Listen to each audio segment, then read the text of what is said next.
사람들은 병원이 무섭다고 말합니다. 하지만 대부분의 사람들이 떠올리는 공포는 피 냄새, 수술실, 시체, 죽음 같은 것들입니다. 그러나 제가 직접 겪고 나서야 알게 되었습니다. 병원에서 진짜 무서운 것은 죽음 그 자체가 아니라 죽음 이후에도 끝나지 않는 무언가라는 사실입니다. 저는 민서입니다. 서울 효성병원 7층 내과 야간 근무 간호사입니다. 지금 이 이야기는 제가 다시는 그 병원으로 돌아가지 못하게 된 바로 그 첫 번째 밤의 기록입니다. 이 이야기를 하는 지금도 제 귀에는 여전히 그날 밤의 호출, 벨소리가 남아 있습니다. 정확히는 사람이 누르지 않았는데도 울리던 그 712호의 호출 벨소리입니다. 저는 2주 동안 병원을 떠나 있었습니다. 사람들에게는 단순한 휴가라고 말했지만 사실은 도망이었습니다. 712호 환자가 제 손 위에서 사망한 이후 저는 밤마다 같은 꿈을 꾸었습니다. 길고 좁은 병원 복도를 혼자 걸어가고 있는데 어디선가 낮고 쉰 숨소리가 들려옵니다. 그리고 그 숨소리는 항상 제 뒤에서 시작되었습니다. 민서, 그 목소리에 뒤를 돌아보면 항상 725호 병실문 앞에 제가 서 있었습니다. 문은 아주 조금 열려 있었고 안에서는 불이 꺼져 있었으며 누군가가 안에서 저를 부르고 있었습니다. 그 꿈에서 저는 항상 문 안으로 들어가 버립니다. 그리고 그 다음 장면은 늘 기억나지 않습니다. 그래서 저는 다시 병원으로 돌아오는 것이 너무 두려웠습니다. 하지만 병원은 도망칠 수 있는 곳이 아니었습니다. 첫 복귀 근무는 다시 야간 당직이었습니다. 밤 11시부터 다음 날 아침 7시까지. 다시 말해 제가 가장 두려워하는 시간대로 다시 제 자신을 밀어 넣은 것입니다. 11월 중순의 밤은 유난히 추웠습니다. 병원 현관을 들어서는 순간 자동문이 닫히며 바깥의 소음이 완전히 차단되었습니다.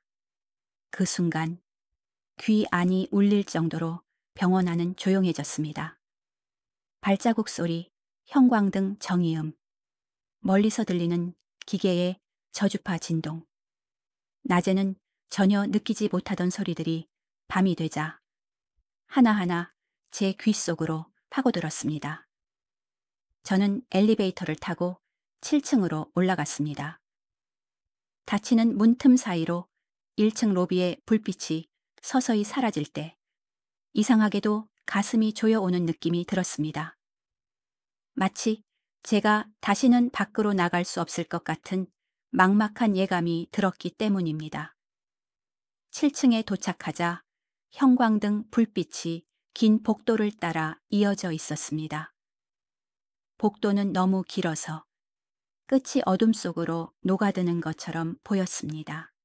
저는 간호사 스테이션에 가방을 내려놓고 천천히 주변을 살펴보았습니다. 모든 병실은 조용했습니다.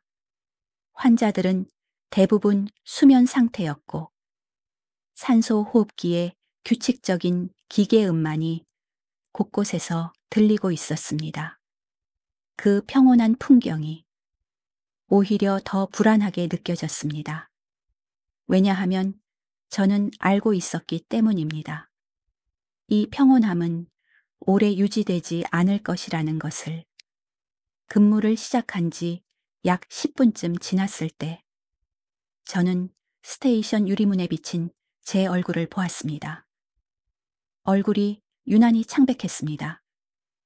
눈 밑에는 짙은 다크서클이 내려와 있었고 입술은 색이 거의 빠져 있었습니다. 저는 속으로 중얼거렸습니다. 괜찮습니다.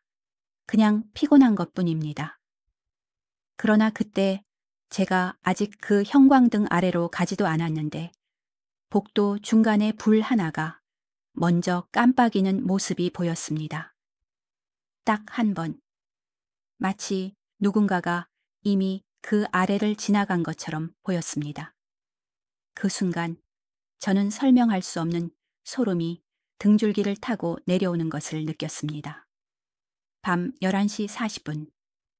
간호사 호출 벨 소리가 스테이션 안을 찢듯이 울렸습니다.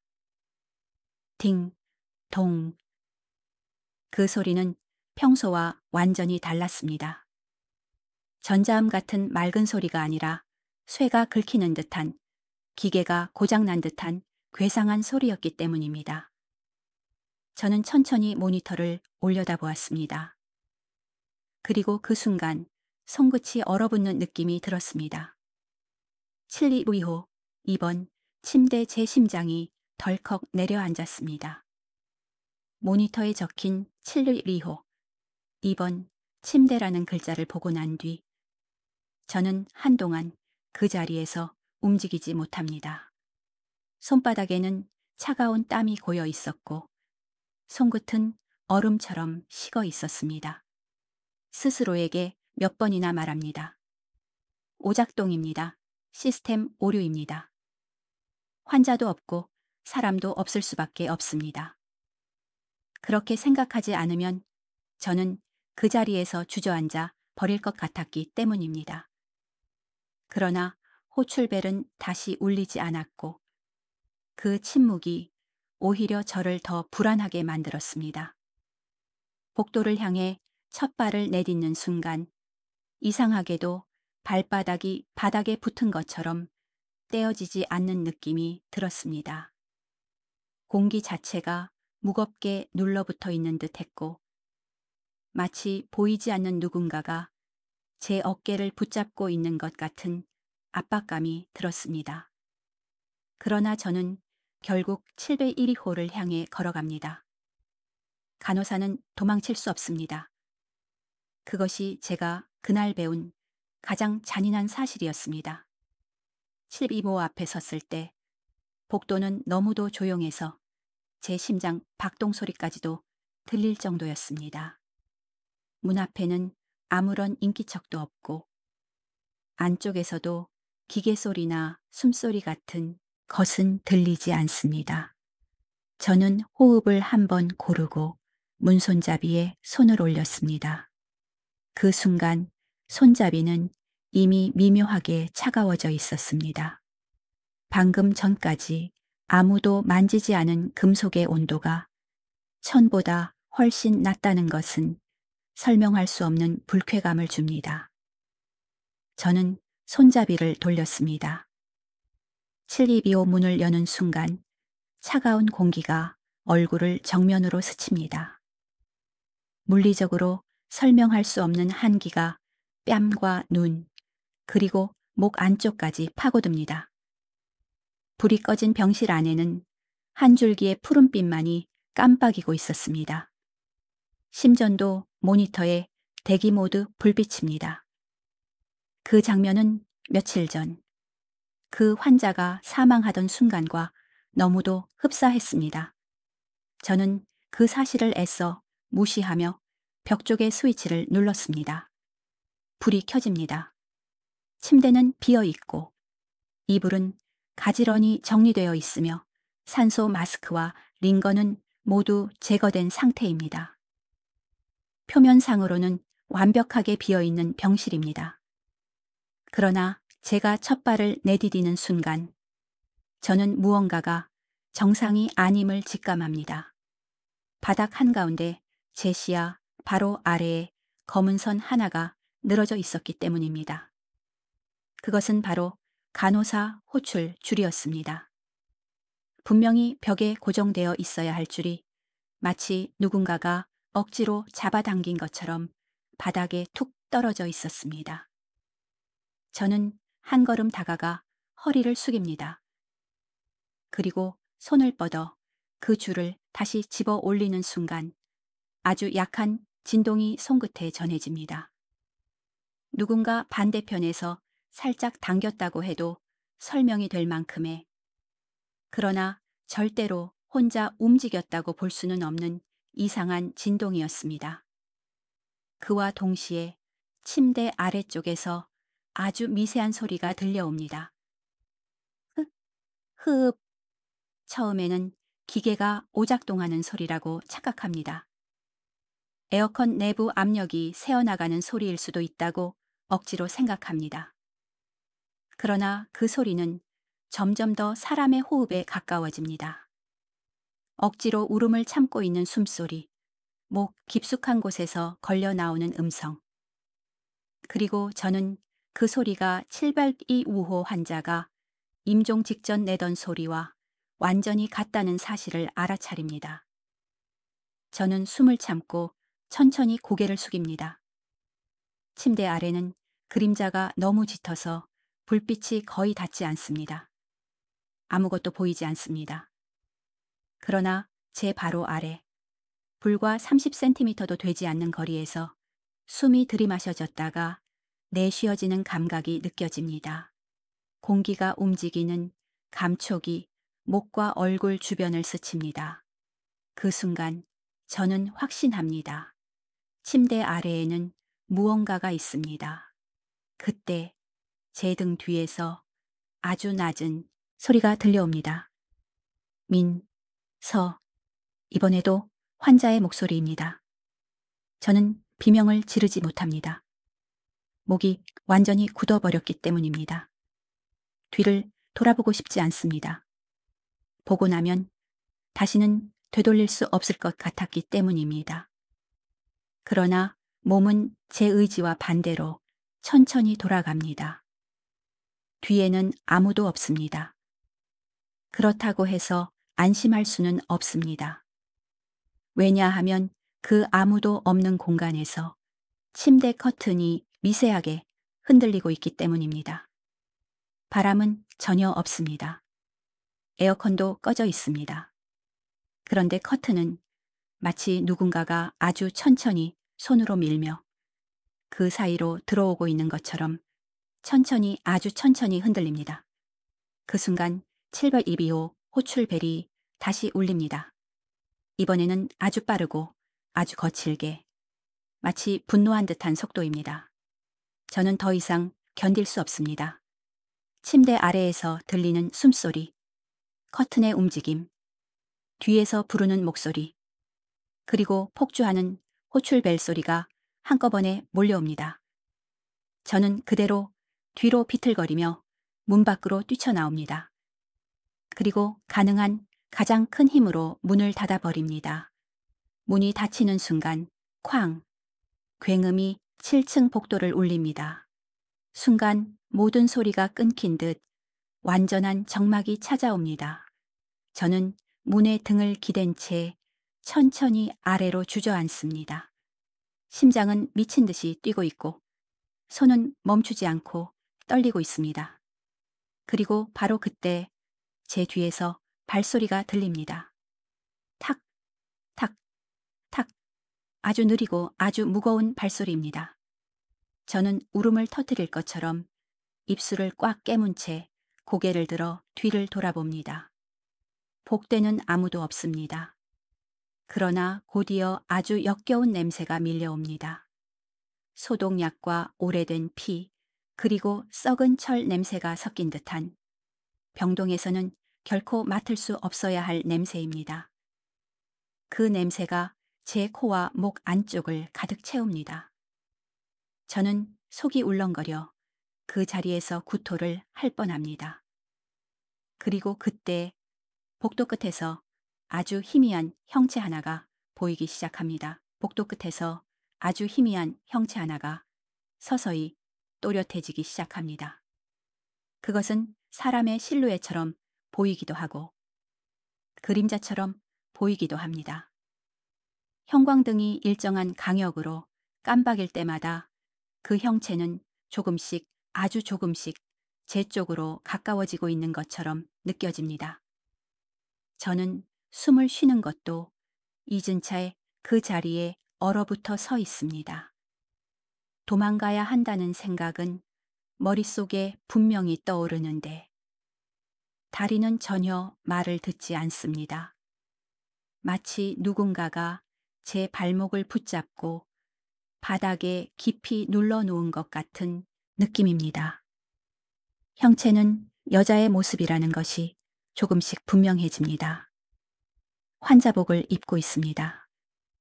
머리는 길게 늘어뜨려져 있어 얼굴은 전혀 보이지 않습니다.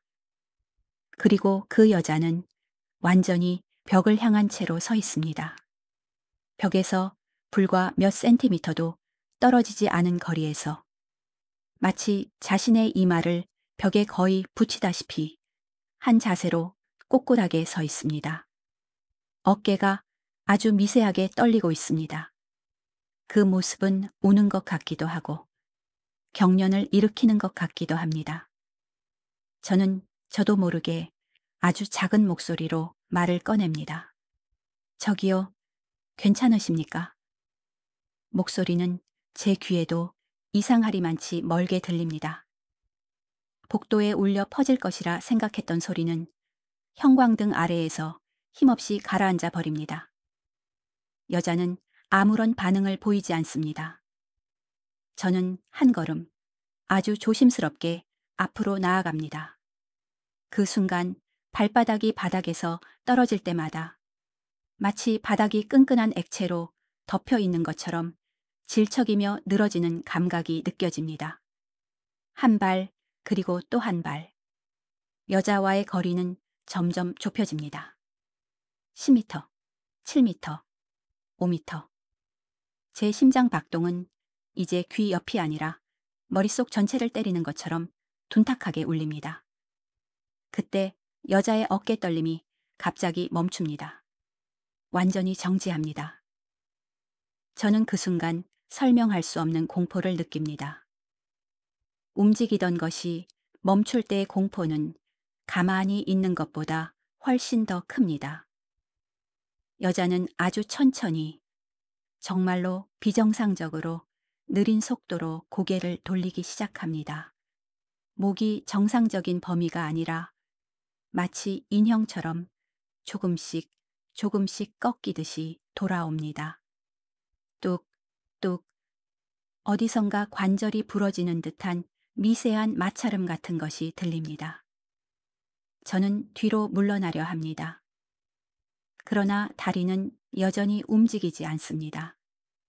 그리고 바로 그 순간 형광등이 꺼집니다. 퍽, 7층의 불빛이 순간적으로 모두 사라집니다. 완전한 암흑입니다. 앞도, 뒤도, 위도, 아래도 구분되지 않습니다.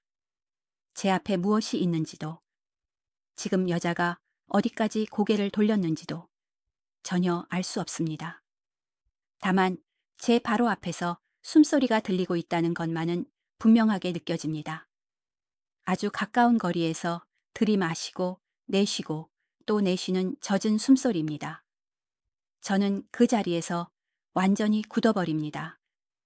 비명을 지르지도 못하고 움직이지도 못한 채 그저 숨소리만 들으며 그 존재와 같은 공간에 서 있습니다. 그때 제 왼쪽 어깨에 아주 약하게 닿는 감촉이 느껴집니다. 젖어 있는 듯한 차가운 감촉입니다.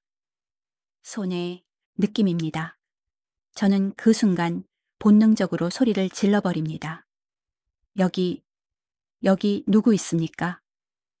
그 외침과 동시에 형광등이 다시 한번 순간적으로 켜집니다. 그리고 여자는 사라져 있습니다. 방금까지 제 눈앞에 분명히 존재하던 그 여자는 그 자리에 없습니다.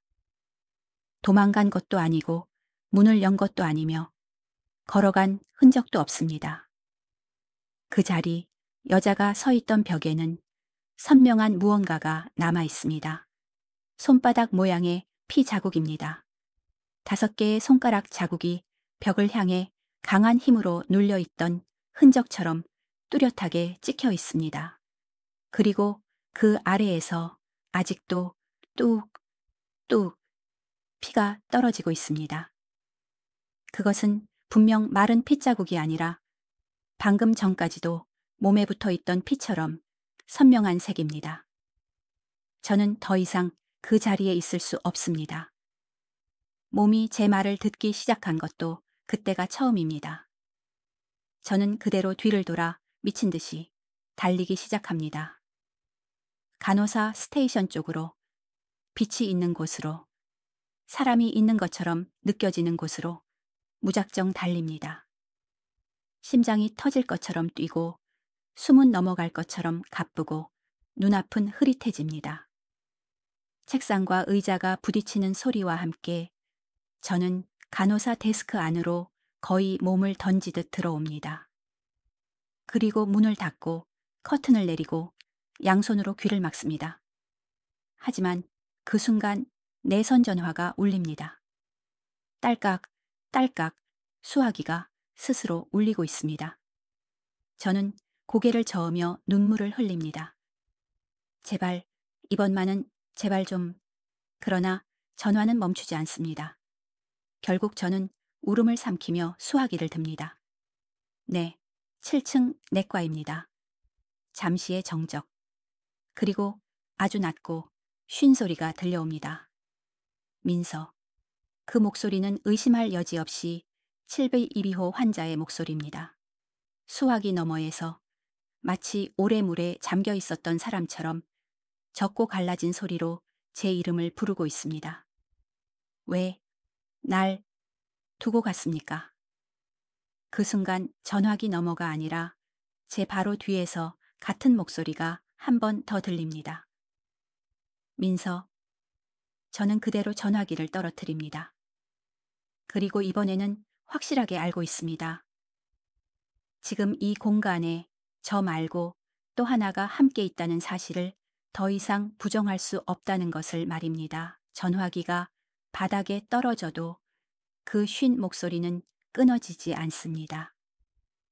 수화기에서 흘러나오는 소리와 제 등 뒤에서 들려오는 소리가 완전히 동시에 울립니다. 민서. 저는 두 손으로 귀를 틀어막지만 소리는 머릿속에서 직접 울리는 것처럼 더 또렷해집니다. 심장이 미친 듯이 뛰고 숨이 가빠져서 제 숨소리조차 제 귀를 찢습니다. 저는 떨리는 손으로 의자 등받이를 붙잡고 힘겹게 몸을 돌립니다. 스테이션 안에는 아무도 없습니다. 전화기는 바닥에서 여전히 천천히 규칙적으로 기계적인 신호음을 내고 있을 뿐입니다.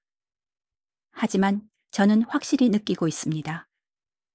이 좁은 공간 안에 보이지 않는 무언가가 저와 함께 숨을 쉬고 있다는 것을 말입니다.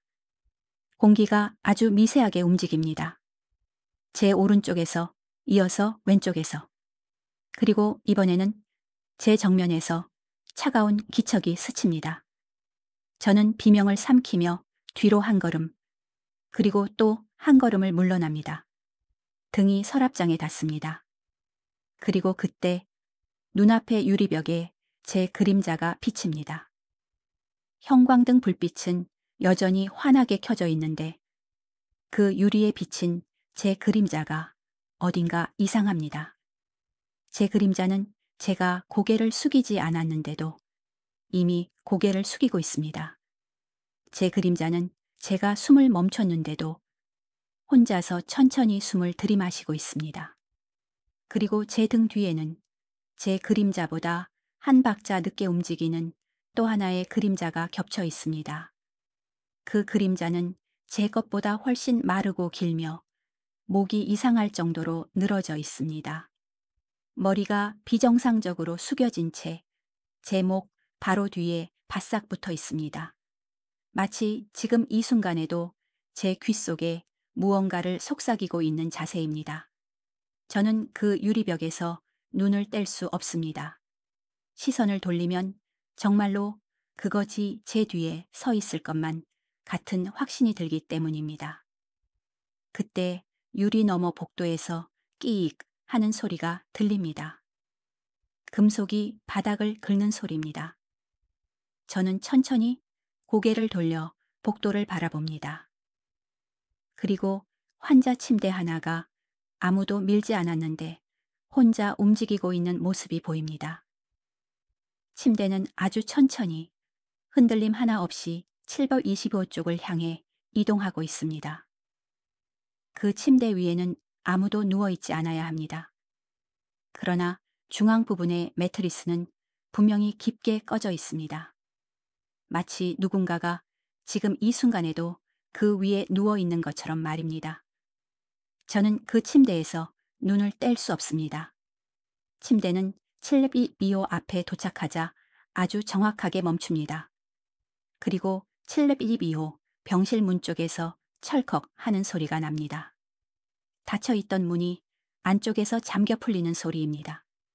그 순간 제 귀 옆에서 숨이 섞인 목소리가 들립니다. 이제 같이 들어갑시다. 저는 그대로 바닥에 주저앉습니다. 눈앞의 복도는 현실이 아닌 것처럼 왜곡되어 보이고 725 문틈 사이로 어둠이 서서히 벌어지고 있습니다. 그 안쪽에는 단순한 병실의 어둠이 아니라 마치 깊은 우물처럼 빛이 빨려 들어가는 어둠이 있습니다. 침대는 그 문 안쪽을 향해 아주 천천히, 아주 충실하게 다시 움직이기 시작합니다. 그 순간 제 시야가 급격히 흐려집니다. 저는 속으로 반복합니다. 보지 마십시오. 저 안을 보지 마십시오. 하지만 눈은 제 말을 듣지 않습니다. 침대가 문 안으로 완전히 들어가는 순간 어둠 속에서 아주 흐릿한 사람의 형체가 일어나 앉는 것이 보입니다. 그리고 고개가 천천히, 정말로 천천히 제 쪽을 향해 돌아옵니다. 그때 7층 전체의 형광등이 한 번에 꺼집니다. 완전한 암흑. 모든 소리가 순간적으로 사라진 것처럼 느껴집니다. 그리고 그 조용한 어둠 속에서 단 하나의 소리만 울립니다. 79125 호출벨입니다. 이번에는 한 번도 멈추지 않습니다. 짧게 빠르게 미친 듯이 울립니다. 저는 바닥에서 그대로 뒤로 기어 도망칩니다. 책상에, 의자에, 서류함에 여러 번 몸을 부딪히면서도 멈추지 않습니다. 그때 어둠 속에서 제 이름을 부르는 소리가 여러 겹으로 겹쳐 들립니다. 민서, 민서, 민서. 한 사람의 목소리가 아니라 여러 사람이 동시에 부르는 소리처럼 들립니다. 그 순간 비상전원 불빛이 켜집니다. 붉은색의 비상등이 복도와 스테이션을 불안한 색으로 덮습니다.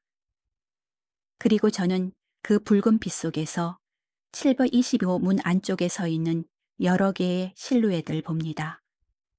서 있는 것도 아니고 누워 있는 것도 아니며 마치 서로 엉겨붙은 형체들처럼 겹겹이 흔들리고 있습니다. 그 가운데 가장 앞쪽에 서 있는 하나가 손을 들어 저를 향해 천천히 흔듭니다. 그 손의 모양은 저에게 아주 익숙합니다. 며칠 전 제 손 위에서 식어가던 712호 환자의 손입니다. 그리고 그 손과 함께 천천히 고개를 드는 얼굴, 눈이 없습니다. 바로 그때 7층 비상계단 쪽에서 거친 발소리가 들립니다. 누군가가 계단을 미친 듯이 뛰어 올라오고 있습니다. 그와 동시에 비상등이 꺼지고 형광등이 다시 켜집니다. 복도는 원래의 모습으로 되돌아옵니다. 침대는 없습니다. 문은 닫혀 있습니다. 어둠도 사라져 있습니다. 마치 방금까지의 모든 일이 거짓이었던 것처럼 보입니다. 문이 열리고 경비원이 뛰어들어옵니다. 어디에서 출입 감지된 겁니까? 저는 바닥에 주저앉은 채 손을 들어 722호를 가리킵니다. 저기입니다. 경비원은 떨리는 손으로 출입 기록 모니터를 확인합니다. 그리고 그의 얼굴이 순식간에 창백해집니다. 화면에는 빨간 글씨가 떠 있습니다. 712 출입 감지됨 1인. 그는 낮게 중얼거립니다. 말이 안 됩니다. 지금 2층에 있는 사람은 당신과 저 둘뿐 아닙니까? 저는 울먹이며 고개를 끄덕입니다. 그런데 분명히 안에서 사람의 그림자를 봤습니다. 경비원의 눈동자가 천천히 흔들립니다. 그는 아주 낮은 목소리로 말합니다. 그 그림자, 혹시 눈이 없었습니까? 그 말을 듣는 순간 제 심장은 멈춘 것처럼 느껴집니다. 그리고 그때 752호 호출벨이 다시 한번 울립니다. 이제 저는 그 소리를 들으면서도 놀라지도 않습니다. 직감적으로 알 수 있기 때문입니다.